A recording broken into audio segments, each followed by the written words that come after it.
Meus amigos, o Lisca doido vai ter muito trabalho aí para arrumar esse time do Vasco. Acabou e agora há pouco esse empate melancólico do Vasco por 2-2 contra o CSA fora de casa, né? O Vasco começou bem, fez o gol logo no inicinho ali com o Marquinhos Gabriel. Parecia que ia ter um domínio, um amplo domínio do jogo, ia conseguir vencer com tranquilidade, até uma certa tranquilidade o CSA, mas aí veio à tona os erros do passado, os erros da era Marcelo Cabo no Vasco, né? A zaga do Vasco é uma mãe, é uma filha, é uma tia, é tudo pro adversário. E infelizmente o Vasco hoje pagou muito caro com os péssimos defensores que nós temos hoje no elenco. Hoje, sem dúvida nenhuma, o Leandro Castan fez uma das suas piores partidas com a camisa do Vasco. Foi desastrosa a atuação do defensor hoje. Eu não gostei nada do futebol apresentado hoje pelo Riquelme, esperava tanto desse jogador, principalmente nesse jogo, né? Claro, o campo não ajudou tanto assim, o jogador que é um pouco mais técnico a jogar bem, mas ele jogou muito mal e o MT pra mim foi o pior jogador dentro de campo hoje. Esses três jogadores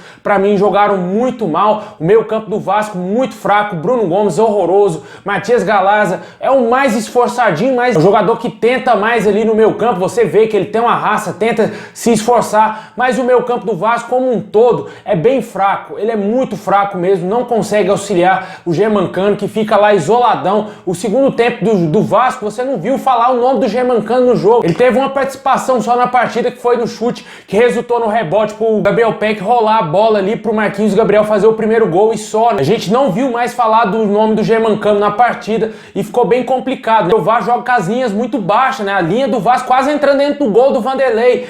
Fica muito difícil pro torcedor acompanhar esse time, cara. É um time muito covarde, na minha opinião. Um time fraquíssimo, complicado. O Lisca vai ter que trabalhar muito para resolver esses problemas, principalmente os problemas defensivos do Vasco. Hoje, na defesa, o menos pior hoje foi o Zeca, que conseguiu achar a jogada pro gol do Daniel Amorim. O gol de empate ali no segundo tempo. O Vasco tomou a virada, né? Tomou o gol de Gabriel, meu amigo. E jogador do Flamengo, um absurdo, cara. Defesa do Vasco falhou completamente ali do lado esquerdo, principalmente com o Leandro Castan. No lance eu não reparei direito, mas pareceu que o Leandro Castan queria deixar o atacante adversário impedido e deu condição totalmente para o jogador seguir livre e só escolher o canto para fazer o gol, né? Mais uma vez o Vasco deixando a desejar, tava aí praticamente com a vitória na mão, né? Fez o gol primeiro, tava com o domínio do jogo, só que aí depois veio aí a palhaçada de sempre, né? O time começou a apagar demais, o Marquinhos Gabriel sumiu do jogo, fez o gol e sumiu. Também outros jogadores muito abaixo e infelizmente essa é a situação do Vasco. Essa é a realidade do Vasco, a Série B do Vasco, ela é desastrosa, ela dói na alma do torcedor vascaíno ver o Vasco hoje na 8ª colocação com apenas 19 pontos,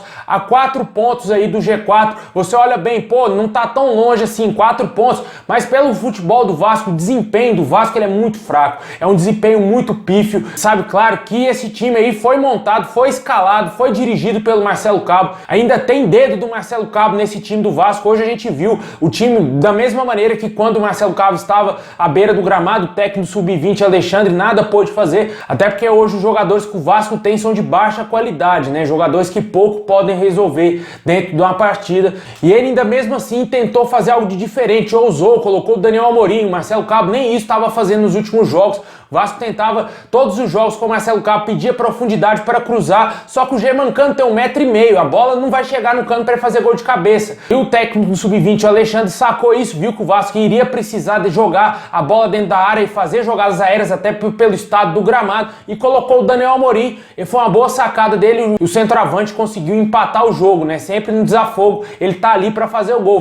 Fez gol contra o Brasil de Pelotas e fez hoje de novo aí contra o CSA, ajudando o Vasco pelo menos a somar um pontinho, né? Que poderia ter sido pior com essa derrota e que quase aconteceu. Vasco muito mal, segundo tempo também, o Vasco tentou forçar, mas não foi nada além disso, né? Teve algumas outras oportunidades ali para tentar empatar antes de fazer o segundo gol. Lisca já tem que começar a trabalhar logo, cara, não dá, porque sábado já tem outro jogo, já vem jogar contra o Guarani às 9h30 da noite, um jogo importantíssimo que o Vasco precisa vencer, e nesse jogo vamos ter aí na beira do gramado o Lisca, né? E infelizmente, cara, a situação complicadíssima do Vasco na Série B, precisa torcer para os adversários que estão à frente perder seus jogos. Com certeza o Vasco tem que fazer sua parte, que é o principal, né? O Vasco não consegue vencer fora de casa, Eu falei aqui nos vídeos, já venho falando muitas vezes aqui, que time que é para subir para a primeira divisão tem que ganhar jogo fora de casa. O Vasco que vem numa péssima sequência aí de 3 jogos sem vitória, né? Empatou com o Coritiba fora de casa, empatou com o Náutico em São Januário e empatou com o CSA. 9 pontos, o Vasco somou apenas 3. Poderia ter feito aí algo melhor, né? Pelo menos ter vencido em São Januário. Nem isso o Vasco conseguiu. O Náutico é líder, sim, mas o Vasco tem um elenco melhor, mas não tem um time melhor, né? Essa é a questão. Jogadores melhores que o Náutico, o Vasco tem. Só que não conseguiu vencer o time pernambucano dentro de São Januário. E por pouco não se foi derrotado, porque ele fez o gol no apagar das luzes. E hoje de novo, né? Por pouco não foi derrotado pelo CSA, um time que muito inferior ao Vasco, mas muito inferior ao Vasco. O Vasco foi dominado. O Renato Cajá, cara, camisa 10 do CSA, a barriga dele tá maior do que a minha e o cara tava dominando ali o meio campo ali do CSA, amassando o Vasco, fazendo de tudo ali para ajudar o CSA. Do mesmo velho, já veterano, teve uma liberdade gigantesca para fazer o que queria ali. Brincou com a defesa do Vasco, com os volantes do Vasco ali, com os 2 zagueiros, né? E depois ele cansou, acabou sendo substituído. Mesma coisa o Gabriel, né? Jogador fraquíssimo, que jogou por anos no Flamengo, nunca foi esse jogador todo e brincou no Vasco, né? O cara deitou ali na defesa do Vasco e fez o gol ali da virada do CSA naquele momento. Complicadíssimo a vida do Vasco, tem muita coisa para corrigir. Deixa aí nos comentários o que você achou desse jogo pífio, mais uma vez, do Vasco. 8ª colocação com 19 pontos, a 4 pontos aí do G4, complicado, vai enfrentar o Guarani pela frente, um jogo mais complicado aí também em São Januário. E é a estreia do Lisca, a gente confia que ele faça alguma coisa de diferente aí, tire o MT do time titular porque não dá mais.